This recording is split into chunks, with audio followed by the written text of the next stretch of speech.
to Colonel Mungao. Yung kay Colonel Mungao, tama ba o hindi tama yung ginawa ni Colonel Mungao? As a citizen, as a soldier. Para sa akin po, tama pareho. No, wala pong katulad nung una kong mga sinabi na wala pong maling ginawa si Colonel Mungao because that is in the exercise of his rights as a Filipino. Tinignan ko po yung oath ng commissioned officer. Tinignan ko rin yung oath ng ordinary citizen, ordinary soldier. Yung pong withdrawal of support is a personal thing. Kung ikaw po ba ay nag-withdraw ng support sa presidente, does that make you partisan already? Hindi po ba? Or are you being true to your oath to defend the Constitution, to fight for what is right? Kasi ang nangyayari po, pagka ikaw tatahimik, katulad ng nangyayari ngayon because merong maling pananaw doon sa the AFP should be non-partisan, nagiging protector ka na po ng mga magnanakaw, ng mga mandarambong at plunderers by being quiet. So tama lamang po yung ginawa ni Colonel Mungao na siya nagsimulang mag-ingay at sinasabi ko po sa ating mga kasundaluhan, wala pong maling ginawa si Colonel Mungao by coming out in the open, although accidentally, kaya minsan tinatawag ko si Colonel Mungao accidental hero. Kasi hindi niya yata intention na gawing public, kumbaga parang amin-amin lang yung usapan. Pero naging public, but then let that be the beginning. No? Hindi po mali isang sundalong, ordinaryo sundalo. Let me read to you the oath of office of an ordinary soldier. An ordinary soldier, sabi niya, I do solemnly swear that I will bear true faith and allegiance to the Republic of the Philippines. That I will serve it honestly and faithfully against all its enemies whomsoever. Paano kung yung enemy is within? Like what is happening right now. That I will support and defend the Constitution of the Philippines, that I will obey the orders of the President and the orders of officers appointed over me according to the rules and articles of war, and that I impose this obligation upon myself voluntarily without mental reservation or purpose of evasion. Yan po yung ordinary soldier. If you withdraw your support to the President, you are not violating your oath. You are actually doing it in keeping with your oath. Okay, so kasi dito po kasi sa ating sitwasyon ngayon, ang merong allegation na merong malaking kasalanan sa Pilipino, sa taong bayan, yun mismong Pangulo. And so, wala tayong magagawa. Kailangan, we should make a stand. Are you going to remain silent and therefore be interpreted as a protector of the magnanakaw and the plunderers in government? Or are you going to stand up and say, I withdraw support? Dapat nga sundan na yan dumami na.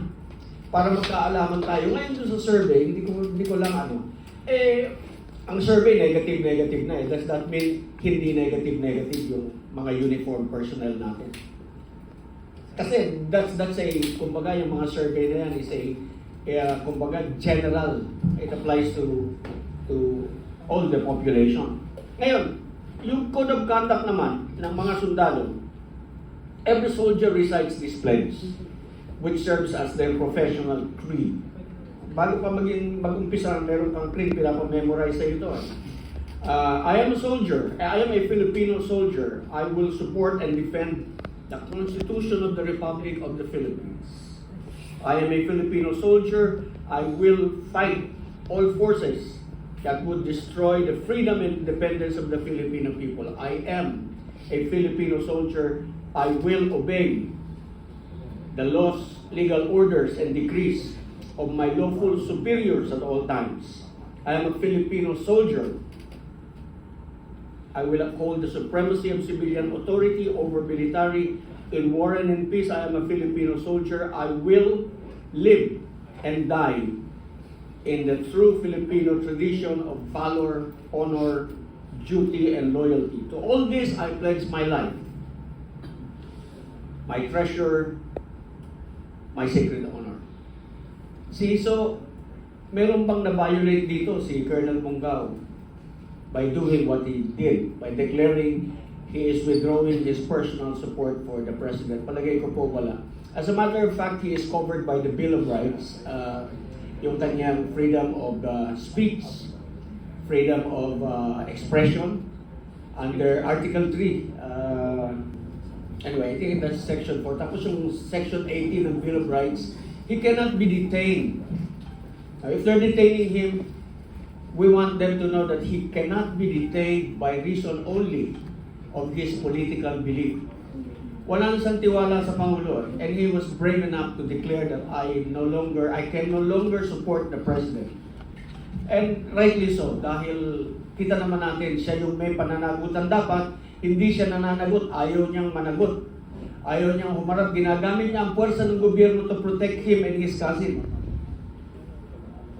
Yung mga kasundaluhan naman natin, pumapayag na gano'n ang mangyari. So siguro magsimula na sa ibaba, para maramdaman ni General Bronner na ang sentimiento ng mga sundalo niya. Pero hindi ko sinasabing si General Bronner hindi professional soldier. He's a very professional soldier. Kaya lang, nananatili rin siya sa kanyang paniwala na kailangan non-partisan. But non-partisanship does not mean if you withdraw your support for the President kasi kailangan niyang managot, ginagawa niya pa rin yung kanyang tungkulin. So, I think it's about time for all of us to make a stand against this.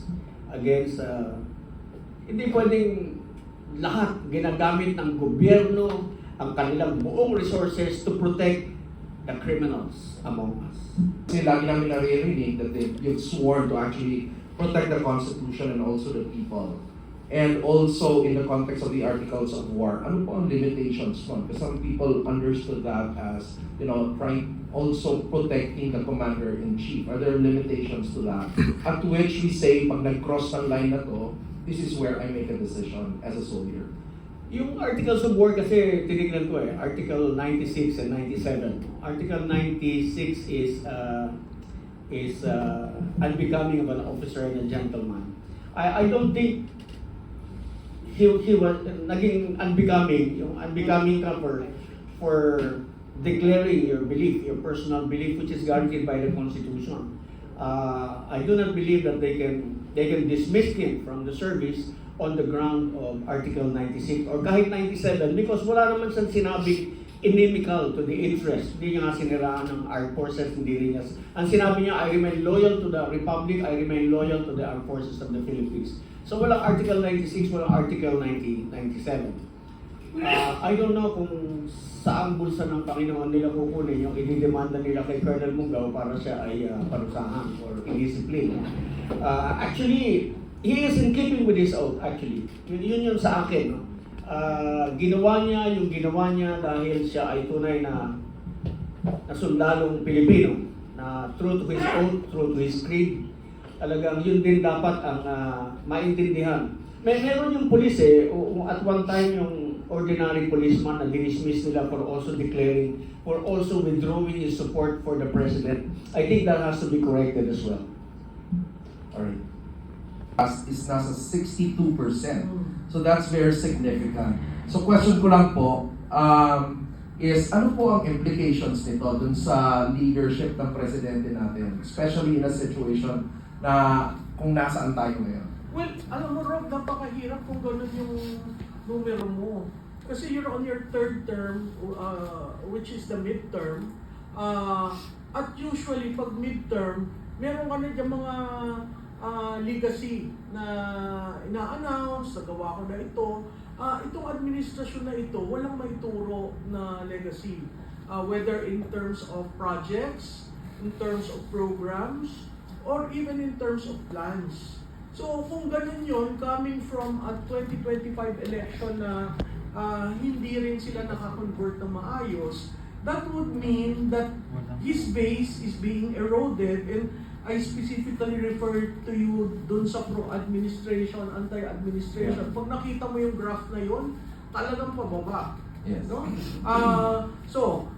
Kung ang iyong tiwala ay nawawala at na-erode, paano ka makakapagtrabaho, paano ang governance mo kung wala kang pinangkukunan ng lakas dahil naniniwala ang taong bayan. So yun yung critical doon. Na pag kinorelate mo dun sa result tungkol sa flood control projects, hindi natutuwa ang taong bayan dun sa pag-handle ng flood control projects. Tinest pa nga namin dyan na kung hindi ka naniniwala, hindi mo na ba susuportahan o gusto mo bang makulong sila? So mayroon dyan combination na si Presidente at si Speaker. May mga ganun kami. So napakayaman ho nung, kung mahilig kayo sa numero, napakayaman ho nung quarter 4. Kasi yun talagang year end. At doon namin nakita yung trend na yung personal, very hopeful sila sa household level. Pero in terms of country, usually ho, ang Pilipino, very positive yan, lalo na sa simula. Yung pag tinanong mo sila ng last quarter, sasabihin, sana magkakaroon ng maayos na Pilipinas sa susunod na taon, maayos ang ekonomiya, walang problema. Pero pag tinignan mo ngayon, talaga na erosion. Hindi sila hopeful. Pero sa personal level, hopeful sila. Kasi may control sila sa personal level eh. Pero yung dun sa countrywide, yun may problema sila. And that reflects on the governance of this administration. Mas matindi